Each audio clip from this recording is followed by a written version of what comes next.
Thanks for tuning in, Rockstars. Do you know the solution to burnout as a business owner?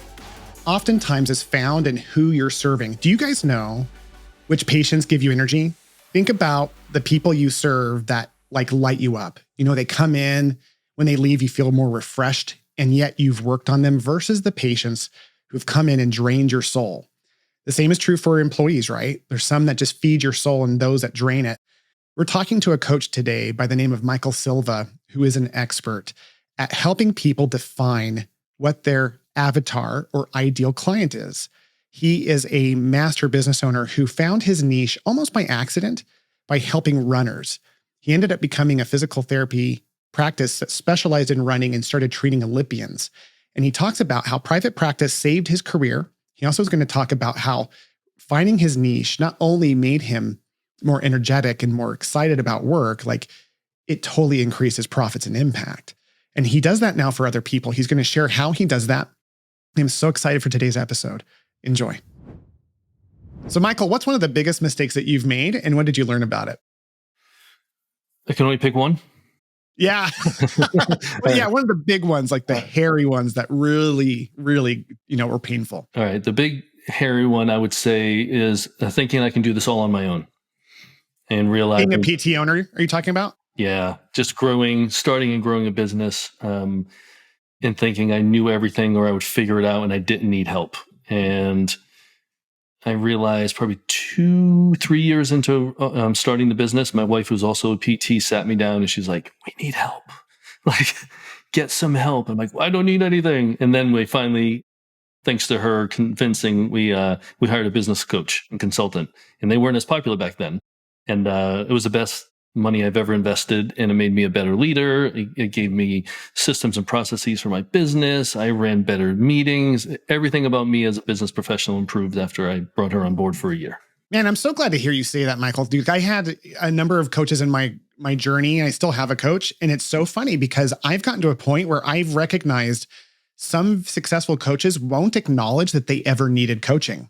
Oh, really? It's the weirdest thing because one of these really powerful coaches in my world, I found out later he got coaching, but he always presented it like it was like him discovering the universe. But my favorite coaches are like you. And that's why I think you're a powerful coach, is that you're willing to say, "Hey, I'm a student as well as a teacher." I still have a coach to this day.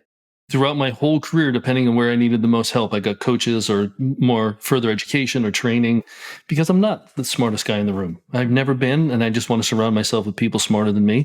And I think that's, anything I've gotten in my professional career was with the help of someone. Yeah. And I think that's great because everyone has something different that they can be really great at, and in your case, there's many things you help your clients with, but the thing that stands out the most to me is your ability to help them create an amazing customer experience in a very niche way. And like they say, the riches are in the niches. So you're an expert at that. I can't wait for our audience to hear about your journey. So let's just start it off with how your journey began and what led you into niching the way that you did and what the success looked like on the back end. All right. So how much time do we have? We have 6 hours. Perfect. Just kidding. It's I'll like a 20, 30 minute question show. and answer.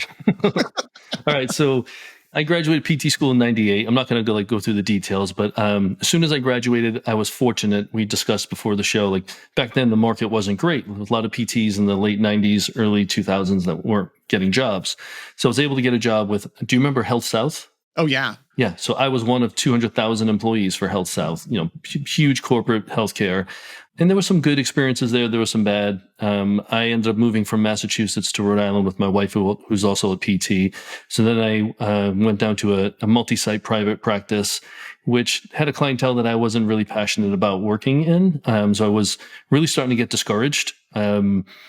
Before I knew what burnout was, I think I was experiencing it about 2 to 3 years into my career. And I actually started looking for jobs outside of the PT world, which I knew was a warning sign. And I actually got offered a job to be a medical device salesman at one of the biggest medical device companies in the world at the time. And I came this close to taking it. And then I had a long talk with my wife and I realized I really loved being a PT and everything I put into my career thus far. I just didn't like who I was doing it with, who I was doing it for. So at that point, I literally started what became Foundation Performance, which was the practice that I started. And I used the mantra from the Field of Dreams, if you build it, they will come. Yeah. right? So I literally am like, all right, if I want, these are the type of clients I want, this is what I'm going to do, because I don't want to work with people I'm not passionate about. It's not fair to them. It's not fair to me. I had a skill set. So I just started rolling from there, and I started what became my 20-year business. Grew it. It was about to open my fourth office over the 20 years. So we had 3 running offices. I was about to open my fourth when I decided to sell at the end of 2021, because I just wanted to do something different, and I wanted to help people in our industry in a different way. So I sold, exited successfully, stayed on with the company for a short time through the transition, and then started doing my business consulting, coaching, public speaking type of work. And I still do a little work, which I didn't talk about, but my practice I call the practice the runner built. That was my niche. Yeah. So we can talk a little bit more about that. And I still do some work in the running world. It's I kind of fell into that niche. Do you Yeah. want me to talk about that a little bit? Absolutely. Let's get into the niches. And actually, one thing that you have, we were talking about before, is that you had made mention that like opening your private practice actually saved your career. So you had that. So I'd love for you to talk about that as well, because like Yeah. the 2 main things I want the audience to learn about is how private practice is kind of seen as this like negative red thing because it can be so difficult. In your case, which I believe is true for this generation of PTs that are flooding out of our industry, I want them to hear your story of like, hey, you know what? I started a private practice. It saved my career. But then instead of burning out in the PT owner world, you started niching into the 2 things. Obviously, there's the runner piece and there's Olympic influence as well, which is great because we're in the Olympics as we're filming this. So let's start with that piece where like, why do you say that starting a private practice saved your career? Maybe I'm not a good employee. I'm not sure. But I think with me, like I had a certain clientele. Like I've been an athlete my whole life.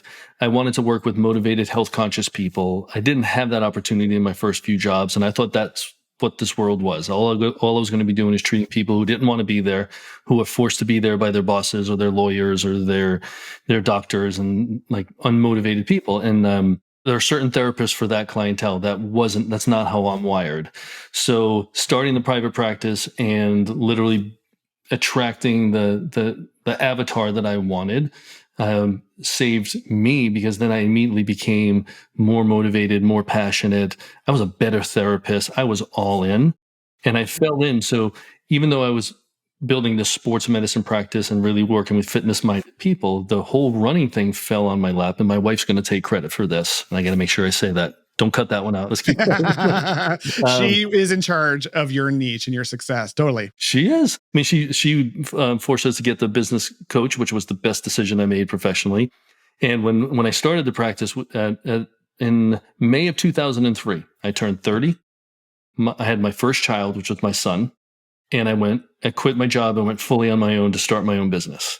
And I remember looking Wow. at my wife and saying, if I don't grow up now, it ain't never going to happen. So let's do this. Let's do this. Time to grow up. Right. So that's when it all started. And as I was in it, and I was doing, and also, and I didn't know this was a big deal at the time, but I was doing cash based, and not many people were doing cash based in 2002, 2003. So I was doing that, and she was home raising our child, which was our mutual decision. She was out at the local running store. She was getting back into running. She's a big time triathlete.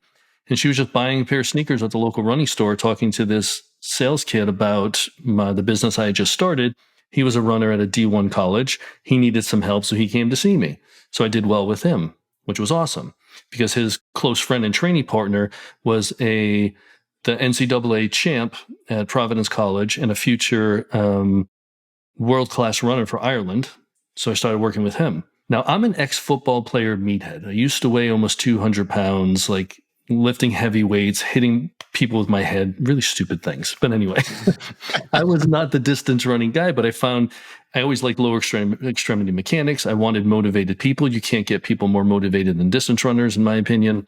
So as my wife started this whole process and runners came in, and then so those were 2 pretty decent runners. And then after I did well with the second guy, one of his training partners just happened to be one of the fastest men in all of Europe, who trained here in the United States, in Rhode Island. So I started working with him, who was married to, at the time, a 2-time US Olympian. So I started working with her. So I just found myself in this niche that I was pretty successful at. I had no intention of doing it. So it's like the phrase, like people say, "Well, find what you're passionate about and, you'll be successful." I became successful in a niche that I wasn't intentionally passionate for, but I became really passionate and I grew my business. I grew myself. Every continuing education course I took, every dollar I spent to improve myself was focused on that niche. And then every decision I made with my business was focused on this niche. And then it just grew from there. And when I hired therapists, they needed to be able to treat these people. So I called it Running 101, which was my mentoring program that I did with my therapist and my staff to make sure they knew how to talk the talk, walk the walk. And we just grew, and we were the business that the runner built. Gosh, that is such a cool story, because it wasn't like you were this passionate runner as much as you were listening to what was needed and wanted. And because you were successful at creating that, that's what created the passion. And, I've experienced that in my own world in different ways. But I think the important thing for the rock stars who are listening, guys, is for you to remember that, sometimes we just have to get in motion to start creating some movement to even know what's needed and wanted. Like we might have an idea of what we want, but it's not till we're serving the public that we will hear what really is needed. And then when we're useful, like when we're really useful, that's when if we're listening, we can hear and feel where we should go. And I'm like, in your case, I wonder, I have a couple of questions. One we'll seed for later, which is how do you help your clients determine that? But for now, I think would be useful, Michael, is for you to share how you made that customer experience. Once you found your niche with the runners, how did you make that like so customized, the experience for them to make it special? You mentioned like the Running 101, like Right. What other things did you do? So obviously just hiring staff that was either open to being passionate about this clientele or they were already passionate. So as soon as my name got out there, and I think I don't know if we were recording when we talked about this, but I mentioned how early on my ego got in the way, right? And this was about the time when it did, because I was the man in the running world and people were coming to see me. I was getting interviewed in magazines. I was on the news, all these different things. And I'm working with these Olympians. But I had to take myself out of that because I wanted to build a practice. I didn't want it to be all about me. So hiring the right people, asking the right questions during the interview, having a good onboarding and mentoring process to make sure that I could deliver the value I wanted to this avatar was the first thing. And then my offices just slowly started evolving. The pictures on the wall, all of a sudden, they're pictures of runners and sneakers and races and the equipment that we started bringing in. So we were the first people in the whole Northeast United States to have the Alter G, a clinic-based Alter G. Yeah, totally. Yeah. So the only other one was in New York City at the Hospital for Special Surgery and at I think the Jacksonville Jaguars facility. So then Little Foundation Performance in Pawtucket, Rhode Island was the third one in the Northeast. We were the first in New England. So bringing that in, which was like amazing technology. It still is, but at the time it was mind blowing. So deciding to invest in that, so when people knew I had it, and the way we market it is like, if you're injured, we can keep you running because we can dial down your body weight till you're pain free. So offering things like that, bringing on, and I don't get any money from mentioning these companies, by the way, but like all the recovery products from like Hyper Ice and like the massage guns and Normatec boots, all those things, everything that we needed to help that clientele, we brought in. The questionnaires, like we didn't use typical health history questionnaires. If we knew they were runners, that was one of our questions that my front desk would ask. Then we had other questions we asked them. What race are you training for? How many miles a week do you run? So just starting the talk so they knew that we were a running practice just by the conversations we were having with them. Man, okay, rock stars, I'm going to recap what he said because that was gold. That was absolute gold. So when we're creating niches and environments for an amazing customer experience, he talked about environmental factors like what's on the wall, what kind of messaging are we sending. He talked about the treatments themselves. And I think this is a powerful lesson, Michael, that you were talking about, is this idea that when we know who we're serving, it puts us automatically at an advantage because we start ignoring the things that aren't pointing towards that client. So like the Alter G, you were one of the first ones who were able to use it because you were looking for an application for a runner who's injured and can't run. And it becomes immediately obvious it's worth the 20, whatever thousand it is. It's a lot higher than 20,000, but it's okay. Is it more than 20? Dude, how much are they? At the time, the sticker price was 70. All right. So doubling down on what you're saying. It was an investment. Let's just say that. Yeah. You're able to be courageous and make those investments when you know that the return on investment is going to be worth it because your client's going to hear it versus getting something like that for a general population. But the other thing you said, I just want to punch really powerfully is the messaging. Like you were in question and surveying your clientele. to always understand more about them. And when we're showing that much interest in a specific niche, they're going to hear, care, feel connected. They're going to immediately understand that they're seen and heard because you're asking for their opinion. And so, okay, you've done this. I'm guessing that's where you started training Olympians as well, was in this niche. Yeah. So the second client I had, I don't think he ever made it to the Olympics, but arguably was one of the fastest runners in the world. And then fortunately for me too, like I think with anyone who had any success with anything, there's a little bit of luck to it. Fortunately for me, there's an amazing running coach based out of Providence College who gets some of the best runners in the world. Not necessarily the Americans, but he gets the best Irish and New Zealand and Australian runners to come into Little Rhode Island for running. So now at the time we had arguably, or maybe it's not even an argument, but some of the best, most talented female distance runners on earth, all part of this one group. So my name was already in their ecosystem for going to see me if they needed help. They needed to build a strengthening program. If they were hurt, I have an Alter G. I've got Normatec boots. Then as like treatments evolved, like we were all dry needle trained. We all did really good functional movement assessments. We did grass and we did everything that the runner needed. And when they knew they had this resource, I didn't realize how valuable it was. And I didn't realize what I was doing. I just just thought this is what I need to do. I want to help these runners as best I can. So then we had arguably some of the fastest females on earth in my offices, which was, I got to tell you, man, it was amazing. There's one quick funny story if I can tell you. Please. So if you can picture, so we had all these females, they're all in their 20s, distance runners. So when you look at them, you know that they're some sort of athletes. They're built like this. There's not an ounce of fat on them. They come floating in the gym because they're just so full of energy. And I would offer the gym space for them to come warm up before they would go out for their runs or do some workouts. We had treatment tables around the outside of the gym.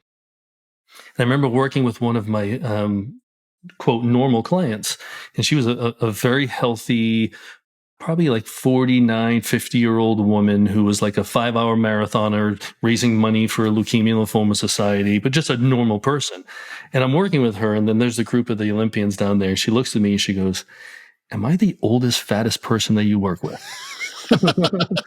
So she was not old, nor was she fat, and by any sense of the word. And I hope no one's offended by that F word. But just the pair, like you're when you're the outlier of all these elite athletes, it just feels like, oh man, what's wrong with me? But you know what? And that's a funny story, and I tell it a lot, and I liked it. And she was awesome, and we laughed about it. And I said, of course not. Like, you're just looking at this elite group.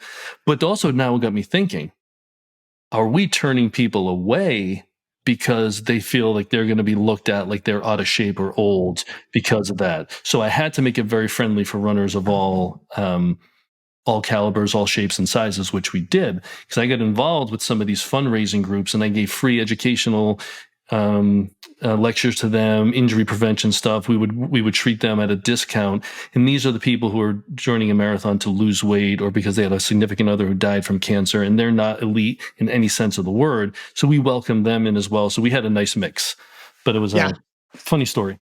I love that story. You know what I love about it is you kind of just slipped this in here, is that like you offered your gym for them to come warm up for free in your facility. So again, you organically, I think that you were paying attention, obviously, because you kept seeing, it feels like you followed your energy. You were like, hey, I get more energy from these patients. Clearly they were more motivated patients because you kept serving them more distinctly. But it was like you kept following that path of energy of like, wow, this is more exciting for me. It's more fun for them. They're having a good time. We're all working together. So like for me, I just wonder, how do you do that with your customers? Like when you're coaching a client, how do you help them identify their niche and their customer experience? And then at some point, can you also talk about how that equates to being more profitable as well? Sure. So that's a tough question because some of them already have an idea of who they want to work with, right? So some of them want to work with, what's the term now? The barbell athletes, like the CrossFit athletes, right? So that's been very popular over the past 10 years, is combining the PT and in a CrossFit gym and things like that. And if they don't, it's just through conversation. Like, who fills your cup? Like, if in some of the paperwork I have, I'm like, who is your absolute ideal client and who is your nightmare client? Like, they have to write it down, and it's not just, oh, this person. I'm like, no, give them a name, give them a job, like create this whole story about them. So through that story, now we know who they definitely don't want to work with. So every decision we make is pointing towards the person they do want to work with. And that could be, for some people, it's workers' injuries. Some people really thrive off getting people back to work, and they like the work hardening and that type of thing. Awesome. So then that's how we're going to direct them in every decision we make. And whether it's marketing or systems that we put in place is going to be for that population. Again, that wasn't for me. Like, I had my population, so everything, marketing, every decision I made was for that population. So just through honest conversations, and for some, like, there's someone, I haven't signed him on yet, but I think I'm going to be working with him. He's a pretty young PT, starting his own practice. He's like, I'm just taking every insurance, I'm taking everyone because I need to pay the bills. I'm like, all right, fine. I understand that pressure, and we don't want to like have you lose sleep at night by not being able to pay your bills. So get him in, but like through conversations, we're starting, and he's like paying attention to who he's working with, who does he feel good after a session with, right? Who does he dread when he looks at his schedule and he goes, oh, it's that person again, right? Because it's not fair to that person that you go, oh, he's coming in again. So it's not fair to them. So let's find out who these people are. What do they have in common? It's kind of like an interior designer. Like, why do you like this picture versus that? Like, there's always these commonalities that you'll find, and just trying to like have them be observant, and then finding that avatar, and then creating a way to attract more of that.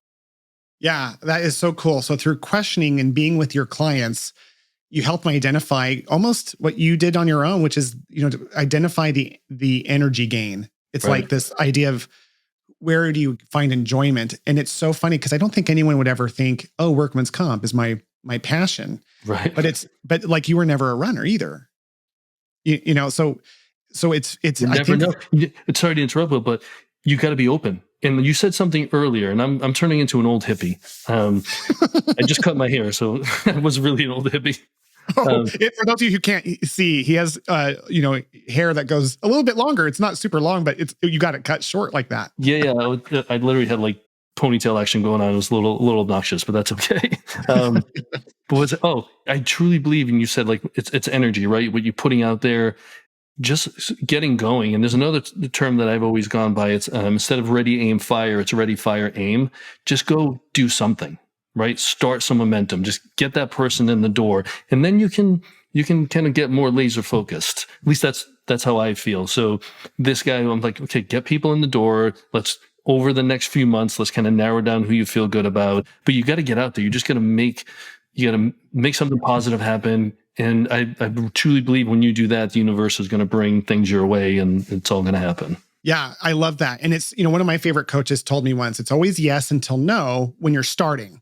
Right. So like for PTs, I agree. I think it's incredibly useful for everyone who starts out to just be willing to accept all insurances and take all the patients. But the problem that we find in our industry is that they don't listen to the energy drain. They get into a scarcity mindset where they're constantly taking everything. And so then you find yourself, like, I've coached numerous, and there's no slamming these individuals. They're still very successful, but they will admit 20, 30, 40 years later, they are stuck at one location because they're providing the majority of the care. They're taking all the insurances and all these things.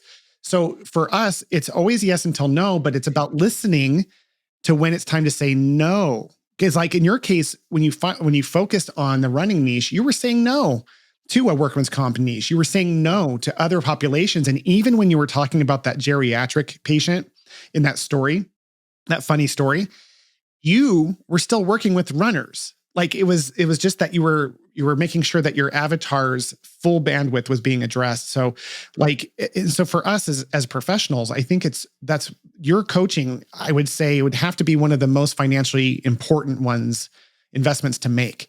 Because we did the same thing years ago with a different coach who wasn't in PT. And that was a little bit harder since he didn't know the industry like you do. Right. But we found our avatar, our ideal client was a geriatric person from the Midwest named Susan. And, like we were Right. really big on post orthopedic surgeries, hip and knee replacements. Awesome. But we hyper niched like you Exactly. did with the help of that. And there's some good books out there. I would have killed to work with you back then, because it took me a lot longer with this individual. But like, our environment was like, it was music from their time frame in the gym. It was all Right. those environmental things. It's again, you do get other people outside of the niche you filter in, Yeah. because we're always like listening to the energy around us, but there was so much more money, and I think that's the solution to overcoming burnout as an owner, right? I'm sure you see that with Absolutely. your clients. Yeah, absolutely. And like we use it, I know it's not my term, but the term like runner adjacent.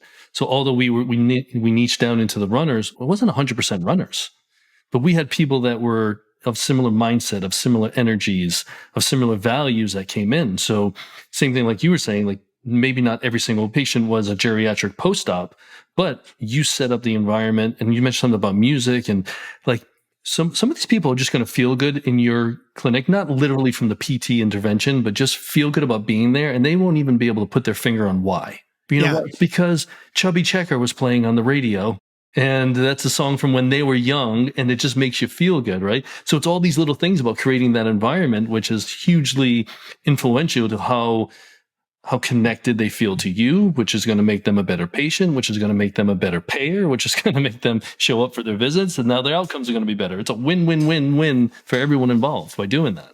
Yeah, this is the stuff that if we get your piece of the equation right, everything else becomes easier, right? Right. We might have amazing systems to ask a patient for a referral, or we might have amazing systems to make sure people don't fall off the schedule.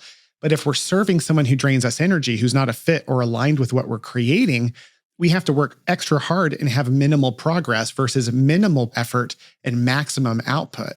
And I love that, because at the end of the day, I think we have, as an industry, we have people who are just so afraid of their low margins that they're scared to niche. Like they're probably afraid. Like to me, if I was starting a new practice and I heard about your success as a runner niche, I'd be like, yeah, that like makes sense for him. But like, holy crap, is that scary for me to start a runner niche? But that's why it's a process, and you have a coach, and you start by taking everything at the beginning just to see what works and what doesn't. And by the way, rock stars, if you're listening, there is nothing wrong with your avatar having a decent paying insurance or being cash pay, right? Nothing Like, wrong with that at all. yeah. What are your thoughts about that? No, I mean, I think when you start talking about payments and making money, people almost feel bad as clinicians. We're here to serve the public. Yeah. Hell, we got to make money too. And it's okay to make money if you're providing value to people.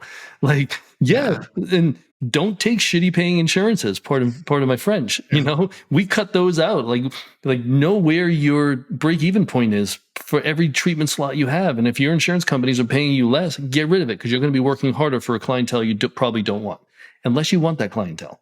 Then keep going with that, but yeah, but even if they have that, so if they do like cut, like see, in your case with the runner, who else was even doing it in your like part of the world, not even your state? Like you were so niche that if you came in and said, hey, I'm not taking Humana or whatever, they would be the ones who'd be like willing to jump insurance, because they're never going to get anything anywhere else. And that's why I think people who think about dropping insurances when they're general therapists treating every condition and every person, it's scary to drop an insurance because they don't know who they are. Right. But it's also very empowering. Yeah. When you do it, it's like, yeah, screw you. I'm worth more than this. Like that. It was. But it also comes down to but building the whole patient experience, right? So we had to offer these other services, by the way, which were all cash based. Because minimally, the Alter G would be covered if there was a diagnosis, but most of the time we're using it to keep people running. Insurance is not going to pay to keep someone running, so that was cash based. Recovery services were cash based. I still do to this day slow motion video analysis, which drew in tons of runners. I've done more slow motion video analysis than I'd like to even mention, because runners liked it and it brought people in. So we had all these other things. So I could cut these low paying insurance because I had this other revenue stream of non-insurance related services where I could dictate how much we charged. I could dictate how long we spent. I was in total control, and we developed these with the help of my team. And they were our lifeline. They were like this extra revenue source, which allowed us some breathing room, and we could cut out those low-paying insurances. That's amazing. Guys, I will tell you, rock stars, as you're listening, this is an invaluable service. I get nothing financially for saying this, just like you don't get anything from the Airdyne or whatever that company was. but for me, I legitimately would say that I can validate what Michael does. And it is such a strategic move to be able to just really know to find who we are and who we serve best. So that kind of investment is well worth it. And this is an expert in that field who's done it not just for himself, but for others. And that's always my advice, Michael, when I talk about finding a coach. You got to find someone who's either done it for themselves or help someone else do it. And you've done both. So if people are listening and they'd like to work with you, how can they get a hold of you? Well, my website is michaeljsilva.com. So I am from New England. It's not silver, and I just forgot my R because I'm from New England. It's like chowder. Like chowder. Exactly. I can have it, yad. No, it's so Michael, the letter J, Silva, Silva. Also, if you just look up Michael J. Silva Consulting or Michael J. Silva on LinkedIn, I'm somewhat involved in social media. Most of it's on LinkedIn. But yeah, that's the best way to get a hold of me. And this has been fun. Your energy is amazing, and you just have a good way of, even just the way you kind of paraphrase and reset things, like hearing it come from your mouth just sounded better coming out of your mouth than mine. So thank you. I totally disagree, but thank you for the compliment. And I will tell you, we're going to get you back on this show because I think you brought a better host out of me. Be honest. You're such a great coach that I felt the same way. I think this is a great pairing. Let's stay, I know that guests are going to want to hear more from you. So let's talk about offline more types of episodes. And audience, as you're listening to this, what more would you like to hear about from this type of concept? Because it might be new for most of you. We're very much trained as medical professionals to treat everybody, everything, every time, because otherwise you're a bad person. Now that you're hearing the value of like the riches are in the niches, and not just financial niches, mind you.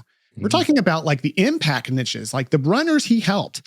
Think about this, the number of runners who were able to compete, who were able to improve their self-esteem, their self-worth, their impact and inspiration towards other potential runners was so much more dramatic. I would say impossibly more dramatic than it would if he had just been a generalist and burned out and became, selling medical equipment. Like, so if you're wondering who you are, or if you're wondering like what it is that who you can serve and really break free, give Michael a call. I'm going to have his information in the show notes.